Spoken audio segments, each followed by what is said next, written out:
जी, तो स्टूडेंट्स आगे हम जो है इसी लेसन का जो है यूनिट नंबर जो 4 है फर्स्ट एड, इसका जो पैराग्राफ 2 है उसको हम करने जा रहे हैं। तो इसमें सबसे पहले जो है डिफ़िकल्ट वर्ड्स जो हैं वो मैं आपको एक्सप्लेन करता हूँ और उनको जो है वो मैं आपके सामने जो है वो लिखता भी हूँ, ठीक है। तो इसमें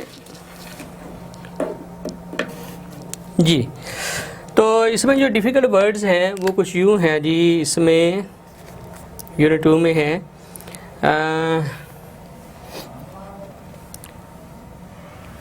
फर्स्ट वर्ड जो है वो है जी हैंडलिंग।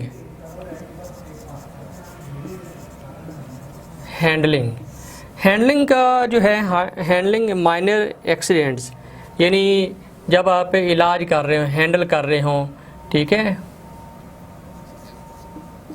इलाज करना। यानी वैसे तो हैंडल जो है वो किसी चीज़ को थामना या पकड़ने के मीनिंग में आता है, लेकिन यहाँ इसका मतलब है कि जब आप उनसे निमट रहे हों, जब आप इलाज कर रहे हों, क्योंकि ये फर्स्ट एड के बारे में है तो हम इसका जो तर्जमा है वो भी ऐसे ही करेंगे, हैंडलिंग। माइनर क्या है जी? माइनर कोई छोटी चीज़ को कहते हैं, छोटा, ठीक है।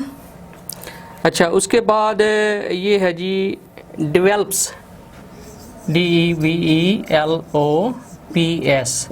डेवलप्स का मतलब है पैदा करता है, पैदा करता है, क्योंकि ये प्रेजेंट डेफिनेट से ताल्लुक़ है इसका। क्राइसिस मैनेजमेंट, क्राइसिस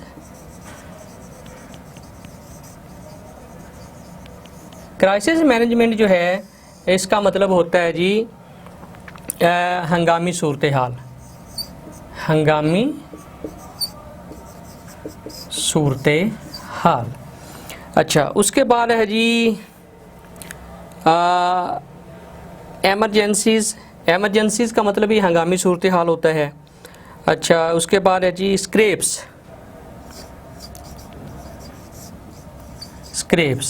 ये जो जब हम गिरते हैं तो हमें जो रगड़े और खराशें लग जाती हैं, ठीक है ना, मसलन हम स्क्रैप्स हो जाते हैं, रगड़े या खराशें।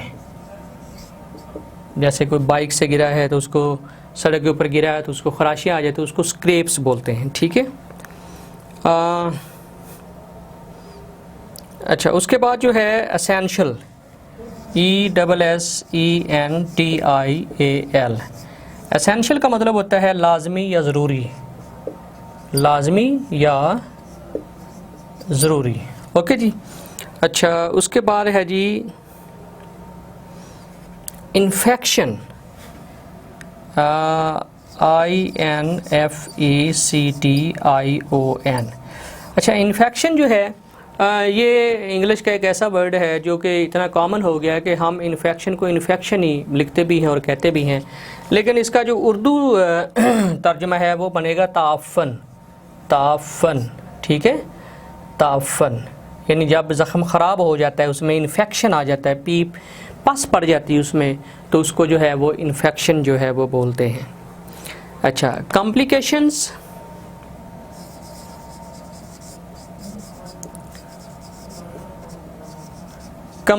जो होता है वो होता है पेचीदगियाँ,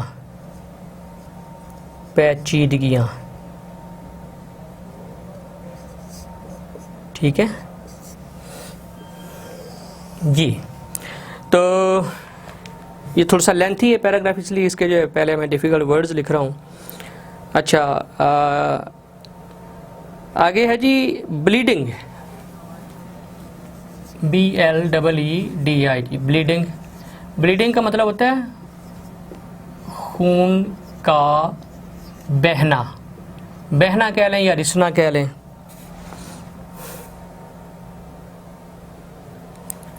अप्लाई,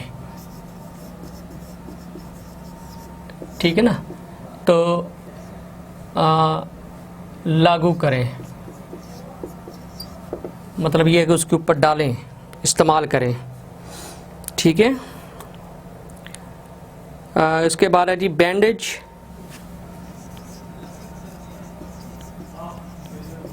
बैंडेज, हाँ जी, कपड़े की पट्टी, ठीक है, जो हम ज़ख्मों के ऊपर लगाते हैं। उसके बाद है जी कॉन्टीन्यूसली का मतलब होता है मुसलसल, कॉन्टीन्यूस का मतलब होता है मुसलसल। और एलिवेट, ELEVAT, एलिवेट यहाँ पे एज अ वर्ब यूज़ हुआ है, तो इसका मतलब होता है ऊपर उठाना या बुलंद करना, बुलंद करना। ओके हो गया जी। अच्छा स्टूडेंट, उसके बाद जो है वो है डैमेज तो होता है तबाह करना, नुकसान करना। डिसलॉज है मुश्किल है, ये थोड़ा सा मैं लिखता हूँ, DISLODGE। डिसलॉज होता है कि हम उसको ख़राब कर देते हैं, डिसलॉज अपनी जगह से हटा देते हैं, ठीक है, हाँ, हटा देना, हटा देना जी। तो उसके बाद जी फॉर्मिंग, FORMING, फॉर्मिंग। फॉर्मिंग का मतलब होता है बनना, यानी वो जो क्लॉट बन रहा होता है हम उसको डिसलॉज कर देते हैं, अपनी जगह से सरका देते हैं।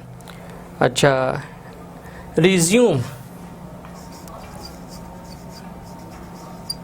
रिज्यूम, रिज्यूम होता है दोबारा शुरू होना, दोबारा शुरू होना जी। उसके बाद है जी if blood spurts, SPURTS, SPURTS, spurts. Spurts का मतलब होता है अगर दोबारा खून जो है ना वो फूट पड़ता है या रिसने लग पड़ता है जी। उसके बाद है जी bleeding, resume, continuous flowing, pressure. Medical assistant होता है तिब्बी मावनत, मैं लिख देता हूँ,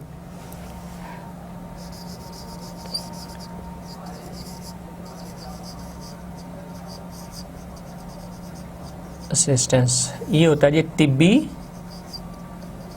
मावनत, यानी जिसको हम बोलते हैं तिब्बी मदद, यानी आपको फिर डॉक्टर के पास जाना चाहिए। ओके जी। कुछ और भी हैं। अच्छा, रिंस, RINS, रिंस। रिंस का जो मतलब होता है रिंस, इसका मतलब होता है धोना, ठीक हो गया जी। रिंस का मतलब है धोना।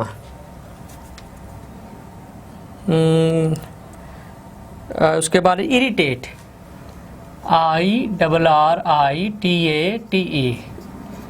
ये आपको कोई स्टूडेंट इसमें मुश्किल नहीं आएगी जब आपके सामने किताब होगी, ठीक है, क्योंकि अगर इधर भी थोड़ा सा पढ़ने में आपको या कोई वाज़ह क्लियर है तो, क्योंकि these are the same words written on the textbook, ठीक है, तो उससे फिर आपको मुश्किल नहीं आएगी।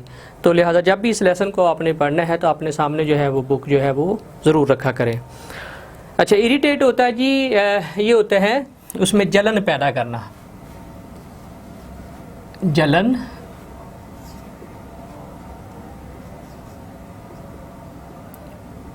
पैदा करना। ओके जी। अच्छा जी, उसके बाद है जी डेब्रिस, डेब्रिस यानी कचरा वगैरह, कचरा, यानी जब इंसान सड़क पर गिरता है तो उसमें उसके ज़ख्म के अंदर कुछ डेब्रिस घुस जाता है, कुछ कंकर वगैरह या मट्टी जो है, तो उसको डेब्रिस कहते हैं। अच्छा, ट्वीज़र्स,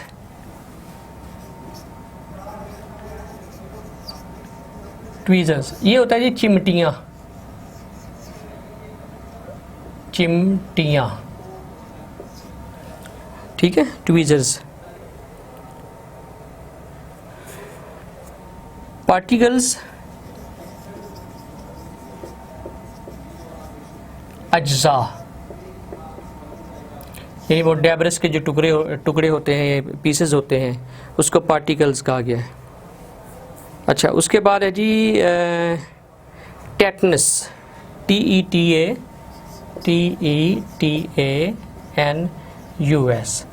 ये एक बीमारी है जिसको तशन्नुज बोलते हैं, तशन्नुज,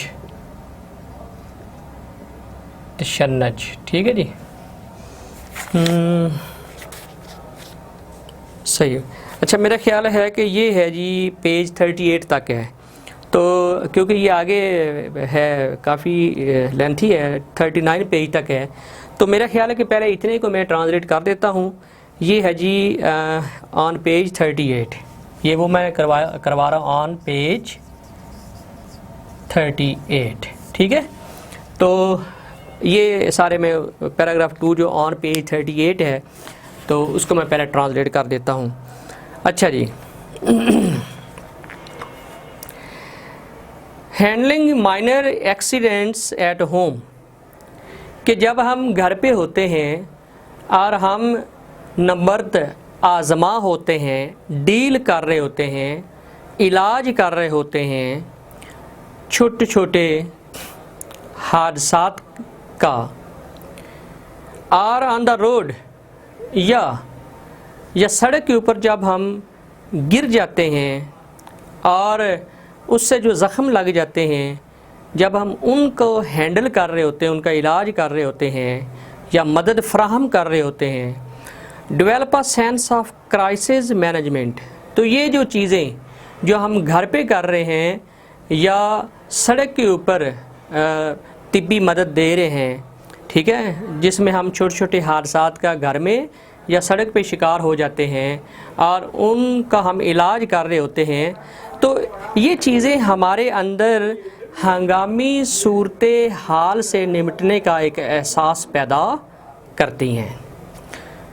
घर पर छोटे छोटे हादसात से होने वाले जो ज़ख़म हैं उनका इलाज करते हुए, या सड़क पर जो हादसात हमारे साथ आ जाते हैं, पेश हो जाते हैं और उसमें जो हमें चोटें या ज़ख़म लग जाते हैं, तो उनका जब हम इलाज करते हैं, तो ये जो अमल है ये हमारे अंदर एक हंगामी सूरत हाल से निपटने का एहसास पैदा करता है। दिस में प्रिपेयर पीपल, और ये जो चीज़ है ये लोगों को तैयार करती है to tackle with unexpected emergency, कि वो हल करें, टैकल करें गैर मुतवक्के जो हंगामी सूरत हाल हैं विद ग्रेट कॉन्फिडेंस, बड़े एतमाद के साथ। ये चीज़ शायद हमें तैयार करती हो कि हम हंगामी सूरत हाल जो है, जो एमरजेंसीज हमें हो जाती हैं, उनसे हम किस तरह जो उनका इलाज कर सकें, उनको कैसे टैकल कर सकें। दिस में प्रिपेयर, ये चीज़ें हमें हंगामी सूरत हाल से निपटने के लिए तैयार करती हैं। ये जो एहसास है हंगामी सूरत हाल से निपटने का, ये चीज़ें हमें हमारे अंदर कॉन्फिडेंस लाती हैं, हमारे अंदर एतमाद पैदा करती हैं। माइनर कट्स एंड स्क्रैप्स, छोटे छोटे जो कट्स लगते हैं या जो खराशें लगती हैं, usually do not need to go to the emergency room, तो इनके लिए तो आम तौर पर हमें शोबा हंगामी सूरत हाल यानी एमरजेंसी रूम जो है, जो उनके अंदर जाने की ज़रूरत नहीं पड़ती।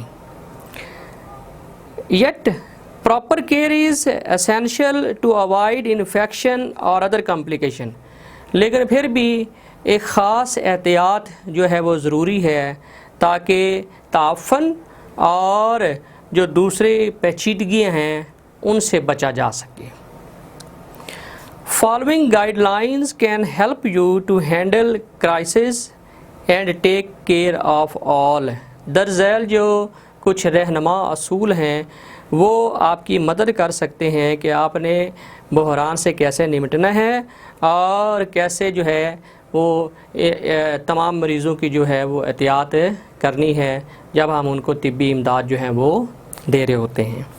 अच्छा, उसमें जो पहला है वो है जी स्टॉप द ब्लीडिंग। अगर फ़र्ज़ करें कि किसी को घर पर या सड़क पे वो अल्लाह ना करे वो हादसे का शिकार हो गया है, तो पहला जो तिब्बी इमदाद देने वाला बंदा है उसको पहले ये करना चाहिए, क्या काम करना चाहिए, स्टॉप द ब्लीडिंग, कि आपने फौरी अगर मरीज़ से खून रिस रहा है, ज़ख़म से खून रिस रहा है, उसको रोकना है, ठीक है ना, यानी ब्लीडिंग को रोकना है। Minor cuts and scraps usually stop bleeding on their own. छोटे छोटे जो ज़ख़म या खराशियाँ लगती हैं, इनका जो खून रिसने का अमल है वो अमूमन थोड़ी देर बाद खुद ब खुद ही रुक जाता है। इफ़ दे डोंट, अगर खून बहना नहीं रुकता है, मतलब एक आप देखें कि अभी ज़ख़म लगे जो हैं, ज़ख़म से खून निकल रहा है और 1 मिनट हो गया या 2 मिनट हो रहा है और तिब्बी मदद भी दी है, लेकिन उसके बावजूद जो है वो खून बहना जो है वो रुक नहीं रहा है। इफ़ दे डोंट, अगर इन ज़ख़मों से खून बहना नहीं रुकता, apply gentle pressure with the clean cloth और बैंडेज, तो फिर आप ये करें कि उसके ऊपर थोड़ा सा दबाव डालें, ठीक है ना। और दबाव डालने का तरीका ये है कि आप उसके ऊपर कोई कपड़े की पट्टी रख दें और उसके ऊपर हल्का सा दबाव डालें, यानी उसको पकड़ के रखें। और इसमें ये कोशिश करनी चाहिए कि कपड़े की पट्टी जो है वो जो आप इस्तेमाल कर रहे हैं, बैंडेज इस्तेमाल कर रहे हैं, वो साफ़ होना चाहिए। Hold the pressure continuously for 20 to 30 seconds, और फिर उस प्रेशर को आपने बरकरार रखना है, होल्ड रखना है 20 से 30 सेकंड तक। And if possible elevate the wound, और अगर मुमकिन हो तो ज़ख़म को ऊंचा कर ले, ऊंचा, ठीक है ना। मतलब हाथ पे चोट लगी है तो तिब्बी मदद देने वाला जो है उसको इसके ऊपर जो है वो खून निकल रहा है, तो जहाँ से खून निकल रहा है, पहले ये बात है कि नेचुरली ये खून रिसना जो है ये हो सकता है कि थोड़ी देर बाद ख़त्म हो जाए, बंद हो जाए, लेकिन अगर नहीं रुकता है तो फिर जो तिब्बी मदद देने वाला उसके ज़रूरी है कि वो एक पट्टी जो है वो उसके ऊपर रखे ज़ख़्म के ऊपर, और उसके ऊपर 20 से 30 सेकंड तक उसको होल्ड करके रखे। और अगर मुमकिन हो तो फिर वो जो ज़ख़्म वाली जगह उसको थोड़ा सा बुलंद कर लें। इससे ये होगा कि जो खून का जो प्रेशर है वो थोड़ा सा कम हो जाता है और खून जो बहना है वो बंद हो जाता है। अच्छा, और अगर मुमकिन हो तो ज़ख़्म को एलिवेट कर लें। एलिवेट का मतलब क्या है, उसको बुलंद करें। Don't keep checking to see if the bleeding has stopped, और फिर ये है कि फिर आपने ये नहीं कि थोड़ी देर बाद ऊपर से वो प्रेशर हटाया और वो जो पट्टी है उसको हटाया और देखा खून रिसना बंद हुआ है या नहीं है, ऐसा नहीं करें, ठीक है। Don't keep checking to see if the bleeding has stopped because this में डैमेज और डिसलॉज द क्लॉट, क्योंकि ये जो चीज़ है ये नुकसान पहुंचाती है, ख़राब कर देती है, उस या हटा देती है, अपनी जगह से सिरका देती है, डिसलॉज कर देती है उस क्लॉट को। क्लॉट लोथड़ा, खून का लोथड़ा जो है जो वहाँ पे जमा हुआ होता है, जो खून के रुकने में मददगार होता है, खून को रोकने में। तो फिर जब आप बार बार चेक करते हैं तो वो अपनी जगह से सिरक जाता है, डिसलॉज हो जाता है। डिसलॉज बिकॉज दिस में डैमेज और dislodge the clot that is forming, यानी वो खून का लोथड़ा जो वहाँ पे तश्कील हो रहा है, बन रहा है, फॉर्मिंग हो रहा है, इससे वो अपनी जगह से सिरक जाता है या ख़राब हो जाता है। And cause bleeding to resume, और फिर जब वो लोथड़ा अपनी जगह से हट जाता है तो फिर खून बहना जो है वो दोबारा शुरू हो जाता है। इफ़ ब्लड स्पर्ट्स और कॉन्टीन्यूस फ्लोइंग, अगर खून रिश्ता रहता है या बहना जारी रखता है आफ्टर कॉन्टीन्यूस प्रेशर, यानी आप मुसलसल उसको प्रेशर भी दिए हुए हैं लेकिन फिर भी खून रिसना और बहना जारी रहता है, तो फिर आप ख़ुद कुछ नहीं करें, सीक मेडिकल असिस्टेंस, तो फिर आप किसी करीबी डॉक्टर से रब्ता करें, यानी फिर आपको जो है वो ख़ुद डॉक्टर बनने की ज़रूरत नहीं है।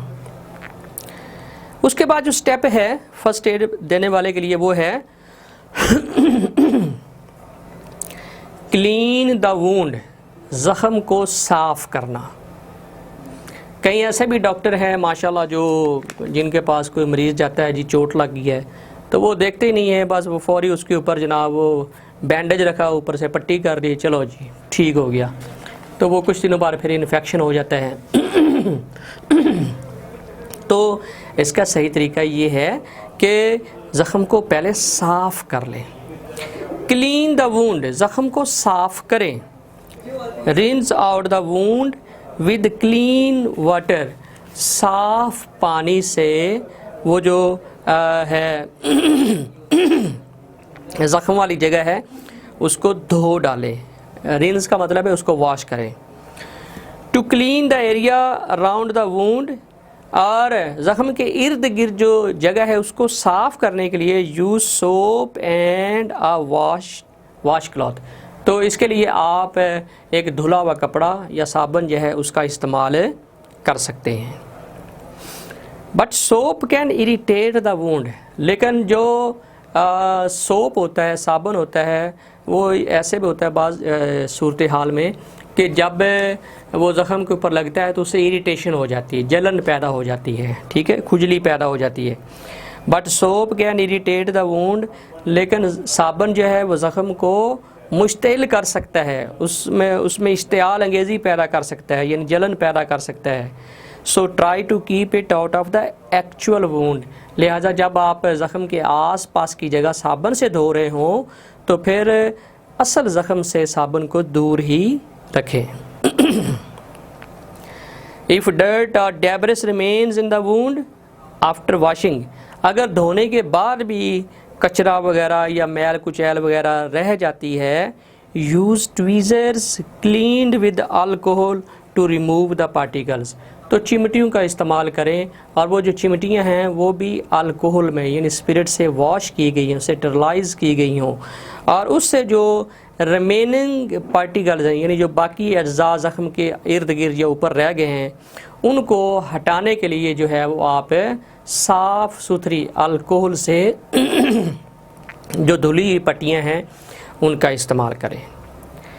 इफ़ डेब्रिस स्टिल रिमेन्स, फिर भी अगर डेब्रिस यानी कचरा ज़ख़म पे रह जाता है, सी योर डॉक्टर, तो फिर ख़ुद डॉक्टर नहीं बने बल्कि आप अपने डॉक्टर से मुलाकात करें, उसे अपना मुआयना करवाएं। थॉरो क्लीनिंग, मुकम्मल सफाई, reduces the risk of infection and tetanus, इससे क्या होता है कि जो ताफन और तशन्नुज का जो ख़तरा है वो कम हो जाता है। ओके जी, अब आते हैं हम पेज 39 पे। तो पहले इसके जो हैं वो डिफ़िकल्ट जो हैं वो वर्ड्स हम लिखते हैं। ये अभी हमारा पैराग्राफ जो है वो 2 ही चल रहा है।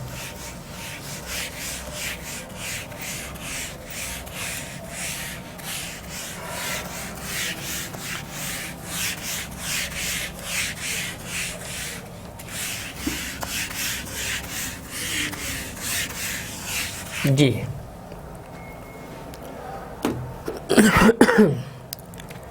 अच्छा जी, अब पेज 39 पे आ जाएं। इसमें जो डिफ़िकल्ट वर्ड्स हैं, paragraph 2 unit 4 first aid lecture 1, antibiotic,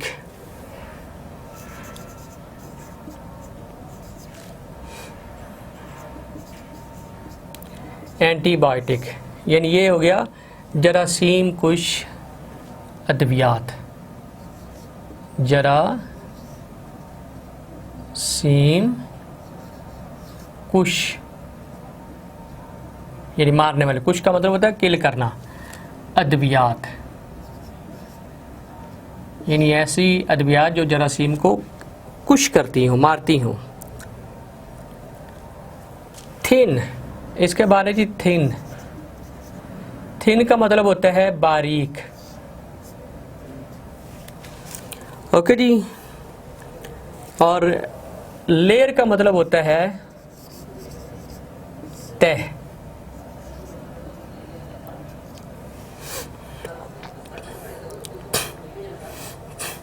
अच्छा, उसके बाद है जी ऑइंटमेंट, ऑइंटमेंट, ऑइंटमेंट का मतलब होता है मरहम, यानी वो ज़ख़म पे लगाने वाली क्रीम। इसको अमूमन मैं मजाक से ज़ख़म की क्रीम भी कहता हूँ, क्योंकि ज़ख़म भी क्रीमें लगाते हैं ना फिर। ऑइंटमेंट मरहम। अच्छा जी, मॉइस्ट मॉइस्ट, MOIST, मॉइस्ट होता है नरम।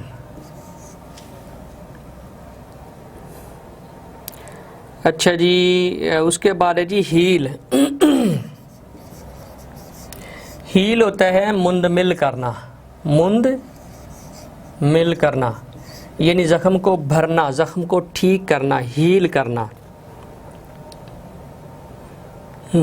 उसके बाद है जी नेचुरल होता है फितरी, फितरी।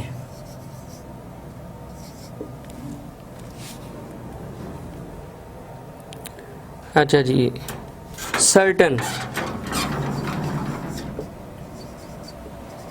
सर्टन होता है मैनी या कई एक, कई एक, यानी बहुत से। इंग्रेडिएंट्स,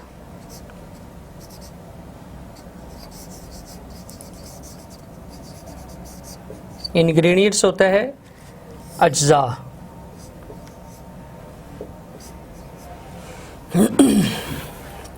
हाँ जी, इंग्रेडिएंट्स हो गया अज्जा। और उसके बाद है माइल्ड,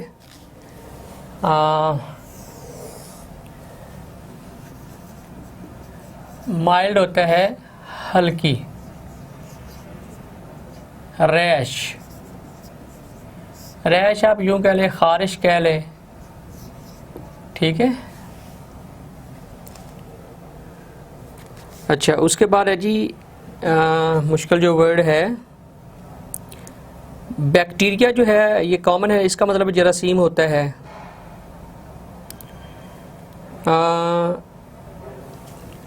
अनलाइकली, अच्छा ये होता है इसके बरक्स, यानी यहाँ इसका मतलब हो जाएगा ज़ख्म का ठीक हो जाना, यानी इस लेसन के कॉन्टेक्स्ट में ठीक हो जाना ज़ख्म वगैरह का। तो उसके बाद जो है वो है एक्सपोजर। एक्सपोजर जो होता है ये मतलब होता है कि खुला छोड़ देना, खुला छोड़ देना, एक्सपोजर यानी खुले सरेआम छोड़ देना, ऐसे उसके ऊपर पट्टी नहीं रखना। हाँ जी, ड्रेसिंग का मतलब भी पट्टी होता है।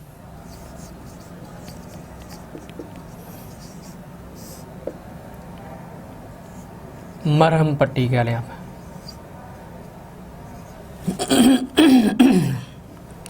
अच्छा, उसके बाद जो है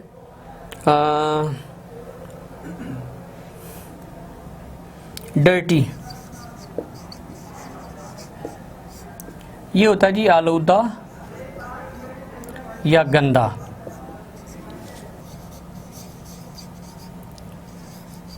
एलर्जिक, यानी अगर आप तंग आ जाते हैं, एलर्जी, एलर्जिक तंग आना, किस चीज़ से आप तंग आ जाते हैं।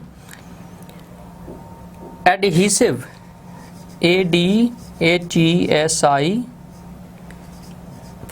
एडहीसिव। अच्छा, ये होती है चिपकने वाली,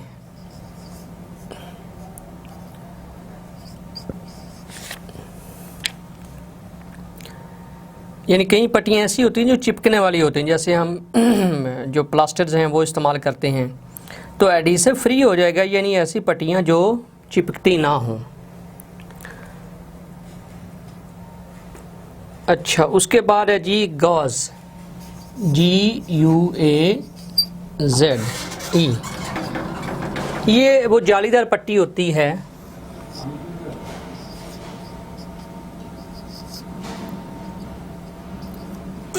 जो ज़ख्म के ऊपर हम ना वो लगाते हैं, वो जो डॉक्टर हैं वो लगाते हैं।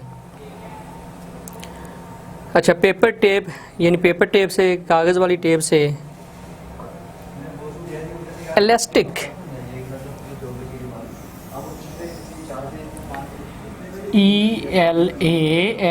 ELASTIC, इलास्टिक, ये होता है लचकदार।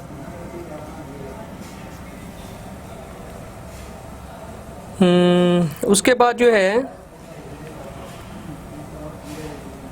Pharmacies, PHARMACIES। फार्मेसीज होता है ये जो मेडिकल स्टोर होते हैं, मेडिकल स्टोर।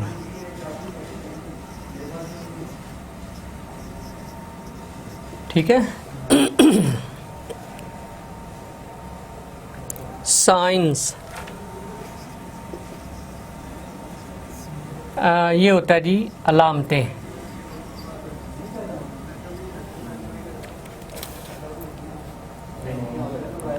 वार्मथ,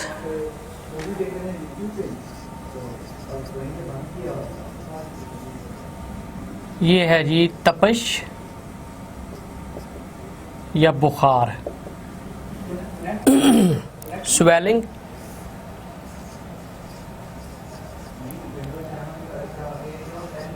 सोजन। ठीक है, ये किसी चीज़ का सूजना, सोजन हो जाना।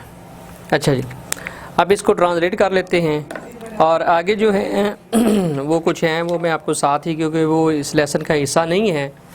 ठीक है, यानी मेडिकल जो किट है वो किस चीज़ के ऊपर मुश्तमिल होती है, वो मैं आपको उसके जो डिफ़िकल्ट वर्ड्स हैं वो एक्सप्लेन कर दूंगा। ठीक है, उसको ट्रांसलेट कर दूंगा।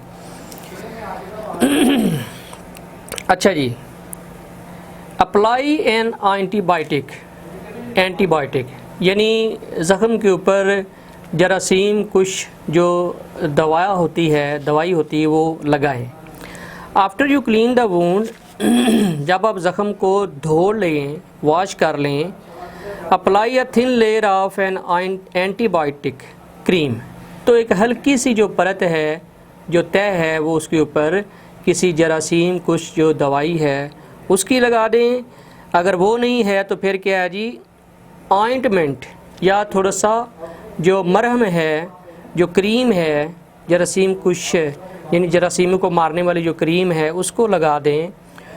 To help keep the surface moist, इससे ये होगा कि ज़ख़म वाली जो जगह है उसमें अकड़न पैदा नहीं होगी, बल्कि ये चीज़ें जो हैं, एंटीबायोटिक क्रीम जो है या ऑइंटमेंट है या कोई दवाई है, वो उसको मॉइस्ट रखेगी। मॉइस्ट का मतलब होता है कि वो उसको नरम रखेगी। The products don't make the wound heal faster, ये जो प्रोडक्ट्स हैं ये ज़ख़म को तेज़ी से ठीक तो नहीं करती, यानी इनमें ये खूबी नहीं कि ये ठीक करें, but they can help you your bodies natural healing process work fast. लेकिन इससे ये होगा कि आपके जिस्म का जो फितरी जो ठीक होने का, मुंदमिल होने का, ज़ख़्म का मुंदमिल होने का जो प्रोसेस है, जो अमल है, वो तेज़ हो जाता है और ज़ख़्म जो है वो तेज़ी से, या चोट जो है वो तेज़ी से ठीक होना शुरू हो जाती है। Certain ingredients in some ointment can cause, बाज़ क्रीमों के अंदर कुछ ऐसे अज्जा होते हैं, can cause a mild rash in some people, जो कि कुछ लोगों में खुजली की या ख़ारिश की वजह बनते हैं। इफ़ अ रैश अपीयर्स, और अगर ज़ख़म के ऊपर कोई ऐसी खुजली या ख़ारिश जो है वो ज़ाहिर होती है, स्टॉप यूजिंग द ऑइंटमेंट, तो फिर आपने वो जो मरहम है, वो जो मेडिसन है, उसका इस्तेमाल जो है वो छोड़ देना है। अच्छा, उसके बाद है जी कवर द वूंड, कि ज़ख़म को ढांपना है, ज़ख़म को खुला नहीं छोड़ना। Bandages can help keep the wound clean, और जो बैंडेजेस होते हैं ये ज़ख़म को साफ़ रखने में मावनत फराहम करते हैं। And keep harmful bacteria out, और ये जो पट्टियाँ होती हैं, जो बैंडेजेस होते हैं, ये जो नुकसानदेह बैक्टीरिया होते हैं, जो जरासीम होते हैं, वो ज़ख़्मों से दूर रखते हैं। After the wound has healed enough to make infection unlikely, और अगर ज़ख़म इतना ठीक हो जाए कि इसमें अब जो ताफ़न है उसके कोई चांसेस ही ना रहें, कोई यानी मुकम्मल तौर पर भर जाए, ठीक हो जाए, अनलाइकली हो जाए। Exposure to the air will speed wound healing, तो इससे क्या होगा कि फिर आप ज़ख़म को, अगर ये ज़ख़म इतना भर जाए कि आप ताफ़न का कोई चांस ना रहे, कोई ख़दशा ना रहे, तो फिर इसके ऊपर से जो पट्टी है उसको हटा दें। और जब हम हवा में इसको खुला छोड़ देंगे, एक्सपोजर टू द एयर करेंगे, तो इससे क्या होगा कि हमारा ज़ख़म जो है वो और तेज़ी से जो है वो ठीक होना शुरू हो जाएगा। चेंज द ड्रेसिंग, उसके बाद है जी कि अपनी जो पट्टी है, जो हम मरहम पट्टी करते हैं, उसको तब्दील करते रहना चाहिए। Change the dressing at least daily और whenever it becomes wet और डर्ट, यानी रोज़ाना की बुनियाद पर।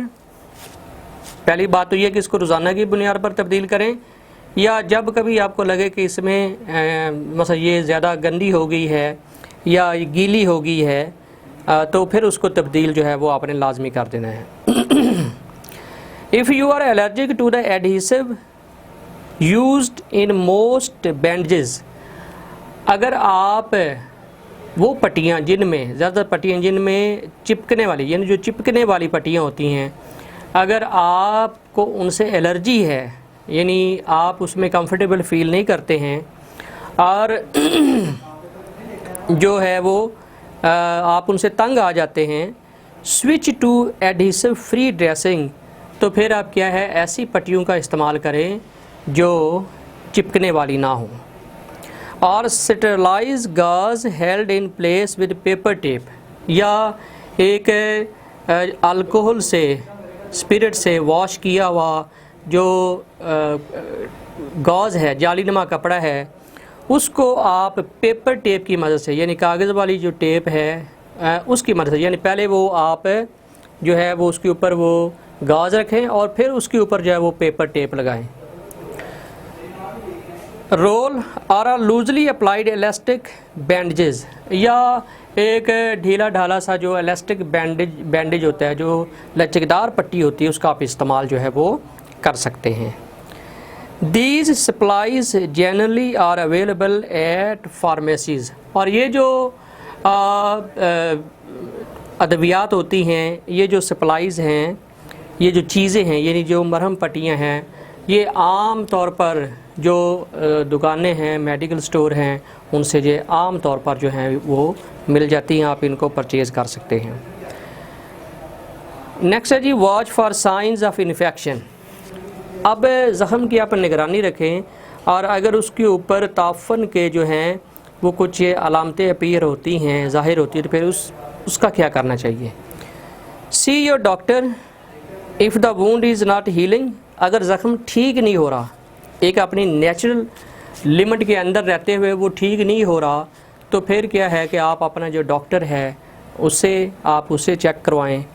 और यू नोटिस एनी रेडनेस, या अगर ज़ख़म के ऊपर या आस-पास जो है वो उसके ऊपर जो सुर्खी है वो ज़ाहिर होती है, ज़ख़म आपका रेड हो जाता है, सुर्ख हो जाता है। इंक्रीजिंग पेन, या फिर ये है कि उसमें दर्द जो है वो बढ़ता जा रहा है। ड्रेनेज, या उससे पस निकल रही है, पीप निकल रही है। वार्मथ और स्वेलिंग, या आपको बुखार हो गया है, या ज़ख़म वाली जगह से आपको हीट निकलते हुए या तपश जो है वो फ़ील होती है, या सूज जाता है ज़ख़म, तो इन सब सूरत हाल में फिर आप ख़ुद तिब्बी इमदाद देना बंद कर दें। बेहतर हाल ये है कि आप अपने डॉक्टर जो है उसे एक दफ़ा चेकअप करवा लें। अच्छा स्टूडेंट, ये लेसन यहाँ तक ना ख़त्म हो जाता है। आगे फिर है कि हमने डिस्क्राइब करना है कि फ़र्स्ट एड किट किन चीज़ों के ऊपर मुश्तमिल होता है। तो ये मैं आपको बता देता हूँ। Every office, factory, home and school should have an accessible first aid box. Her school, factory, दफ्तर, घर के अंदर एक काबिल पहुँच एक्सेसिबल जो है वो फ़र्स्ट एड जो बॉक्स है वो होना चाहिए। With the following recommended basic contents, जिनके अंदर उस बॉक्स के अंदर दरज़ैल सिफारिश करदा जो चीज़ें हैं वो होनी चाहिए। उसमें क्या है जी, फ़र्स्ट एड बुक, यानी फ़र्स्ट एड की एक बुक होनी चाहिए, बुकलेट होना चाहिए। Clearly explains how to handle basic problem, और उसमें वाज़ेह तौर पर लिखा हो कि आपने बुनियादी जो चीज़ें हैं उनको कैसे हैंडल करना है। ठीक है, उसके बाद जो है वो जी बैंड एड्स, यानी कि प्लास्टर्स, जिसको हम प्लस्तर बोलते हैं। बैंड एड्स और sticking plasters are good for dressing small wounds, यानी ये जो बैंड एड्स होती है, यानी जो बैंडेजेस होते हैं, जो चिपकने वाली पट्टियाँ होती हैं, ये छोटे छोटे जो ज़ख़म होते हैं उनके लिए बेहतरीन होती हैं। They come in all shapes and size for fingers, legs and anywhere, यानी अगर बड़े भी ज़ख़म लग जाएँ तो ये हर शेप में तकरीबन ये मेडिकल स्टोर से मिल जाती हैं। फिर उसके बाद क्या है जी, make sure the band aid is big enough to cover the wound. इस बात की यकीन दहानी कर लें कि ये जो बैंड एड है, ये जो प्लास्टर आप लगाते हैं, ये इतना बड़ा हो कि इससे आपका ज़ख़म जो है वो मुकम्मल तौर पर ढक जाए। If not you should use a dressing instead. अगर आपको लगे कि ये बैंड, ये जो प्लास्टर है, ये ज़ख़म पे पूरा नहीं आ रहा है या थोड़ी सी जगह बच रही है, तो फिर आप क्या करें कि आप जो दूसरी पट्टियाँ हैं जो कपड़े की हैं उसका इस्तेमाल करें। इलास्टिक बैंडेजेस, ये होते हैं जी लचकदार पट्टियाँ, यानी अगर कोई हड्डी टूट जाती है, ठीक है ना, तो स्प्रेन कोई हो जाता है, तो उसमें फिर क्या होता है कि लचकदार जो पट्टियाँ हैं वो इस्तेमाल होती हैं। The elastic bandages are good for wrapping sprained joints, यानी जब हड्डी वगैरह टूट जाती है, जॉइंट्स हमारे स्प्रेन्ड हो जाते हैं, अपनी जगह से सिरक जाते हैं, तो उसमें जो लचकदार पट्टियाँ हैं उनका इस्तेमाल होता है। और मेकिंग अ स्लिंग, या एक झुलाने के लिए, ज़ख़म को स्लिंग देने के लिए, in the case of broken arms, यानी बाजू टूट गया है तो उसमें आप बाजू को अगर सीधा रखते हैं तो उससे आपको पेन होती है, या उसमें दोबारा जो है वो ज़ख़म ख़राब होने के चांसेस होते हैं, हड्डी को तकलीफ़ होती है, तो उसका फिर ये कि इलास्टिक बैंडेज से एक स्लिंग बना लिया जाता है, ठीक है, और बाजू को ऐसे रख दिया जाता है। उसमें लचकदार पट्टियाँ इस्तेमाल होती हैं। गॉज एंड एडहीसिव टेप, यानी कुछ कपड़े की, जालीनुमा कपड़े की पट्टियाँ होती हैं और कुछ एडहीसिव टेप, यानी उनको चिपकाने के लिए चिपकने वाली टेप जो है, जिसको एडहीसिव टेप कहा जाता है, वो होती हैं। गॉज पैड्स और रोल्स और क्लॉथ पैड्स, गॉज के जो पैड्स होते हैं और जो रोल्स होते हैं रुई के, ठीक है ना, क्लॉथ पैड्स, कपड़े के जो मतलब उसका जो पैड्स हम बना लेते हैं, उसको 2-3 तह लगा लेते हैं। That are placed directly on a wound, वो ज़ख़म के ऊपर रखे जाते हैं। To protect and control bleeding, इससे ये होता है कि ज़ख़म जो है वो महफूज हो जाता है और जो खून रिसना है वो बंद हो जाता है। अच्छा जी, you will need adhesive tape to keep the gauze in place. और फिर ये है कि जब वो हम बैंडेज उसके ऊपर रखते हैं, जब वो पैड उसके ऊपर रखते हैं, तो फिर उसको वहाँ पे अपनी जगह पे बरकरार रखने के लिए जो है वो हम इस्तेमाल करते हैं जी। आपको इस्तेमाल करना चाहिए चिपकने वाली जो है, जो पट्टी है उसके ऊपर वो लगा देनी चाहिए। In an emergency a clean cloth, hand towel, और अगर ये चीज़ें ना मिलें तो फिर क्या है कि फिर आप एक साफ़ कपड़ा, हैंड टॉवल, छोटा जो हैंड टॉवल होता है, क्लीन टी शर्ट या एक साफ़ T shirt, can be use to cover the wound, उसको भी इस्तेमाल किया जा सकता है ज़ख़म को ढांपने के लिए। एंटीसेप्टिक वाइप्स, ज़ख़मों को साफ़ करने वाली जरासीम कुश अद्वियात, जैसे अल्कोहल है, ठीक है ना, वो भी होना चाहिए आपकी मेडिकल किट के अंदर। कॉटन का वूल होना चाहिए, यानी कॉटन जो है, रुई का एक जो है वो आपके पास एक जो वूल है वो होना चाहिए, कॉटन वूल होना चाहिए। सेफ्टी पिन एंड ट्वीज़र्स, हिफाजती बक्सूए और चिमटियाँ होनी चाहिए। सीजर्स, फिर ये है कि a pair of scissor is needed to cut the tape and gauze, आप पट्टियों को और टेप को काटने के लिए जो है एक्स्ट्रा जो बच जाती हैं ज़ख़म से, जो हम लपेटते हैं उससे जो बच जाती हैं, उनको काटने के लिए सीज़र का होना, कैंची का होना ज़रूरी है। उसके बाद ये लेटेक्स ग्लव्स होते हैं चिमटने वाले दस्ताने, ठीक है। ये डॉक्टर जब ऑपरेट करते हैं या जो फ़र्स्ट एड देने वाले जब वो फ़र्स्ट एड दे रहे होते हैं तो फिर वो ऐसे ग्लव्स पहन लेते हैं, दस्ताने पहन लेते हैं जो हाथों के साथ चिपक जाते हैं, ठीक है। यानी उससे ये होता है कि ज़रा ज़ख़म को डील करने में आसानी पैदा होती है और इंसान जो है वो खुद महफूज रहता है। Latex gloves are always a good idea, यानी लेटेक्स ग्लव्स जो होते हैं ये एक अच्छा ख्याल है, especially if you are dealing with body fluids from a stranger. यानी अगर आप किसी अजनबी शख्स जो है उसको चोट लगी है और उसके जिस्म से खून निकल रहा है, या किसी ऐसे मरीज़ को फर्स्ट एड दे रहे जिसके ज़ख़म से पीप पस निकल रही है, तो ऐसी सूरत हाल में जो है लेटेक्स ग्लव्स जो हैं वो बेहतरीन चीज़ होते हैं। आगे है जी कैलामाइन लोशन, स्कून आवर lotion. Calamine lotion is used for soothing sun burns and stings यानी जब हमें मक्खियाँ काट जाएँ, कोई ऐसा मरीज़ जिसको मक्खियों ने काट लिया हो, ठीक है ना, जैसे डेमू है या भूंड वगैरह हैं, उसने किसी मरीज़ को काट लिया हो, तो स्टिंग्स के ऊपर कैलामाइन लोशन लगाने से उसको आराम मिलता है। या जो लोग तेज़ धूप में बाहर निकलते हैं वो सन बर्न का, उनकी स्किन जो है वो सन बर्न का शिकार हो जाती है, तो उसके ऊपर भी जो है वो कैलामाइन जो लोशन है उसका इस्तेमाल होता है। फिर क्लिनिकल जो थर्मामीटर है इसका इस्तेमाल जो होता है फ़र्स्ट एड में। फिर एनाल्जेसिक टैबलेट यानी दर्द को ख़त्म करने वाली जो गोलियां होती हैं वो फ़र्स्ट एड किट के अंदर लाजमी होनी चाहिए, जैसे कि एस्प्रीन है, पैरासीटामोल है, ये सारी चीज़ें आपकी फ़र्स्ट एड किट, चाहे वो आपके घर में है, दफ्तर में है, ठीक ना, फैक्ट्री में है, स्कूल में है, कॉलेज में, जहाँ भी हो, फ़र्स्ट एड किट होना चाहिए और काबिल पहुँच होना चाहिए, और ये सारी जो बेसिक चीज़ें हैं वो उसके अंदर जो हैं वो होनी चाहिए। इसके साथ ही हमारा जो ट्रांसलेशन है यूनिट 4 की वो अपने एंड को पहुँचती है, तो इजाज़त दीजिए। अल्लाह हाफिज़।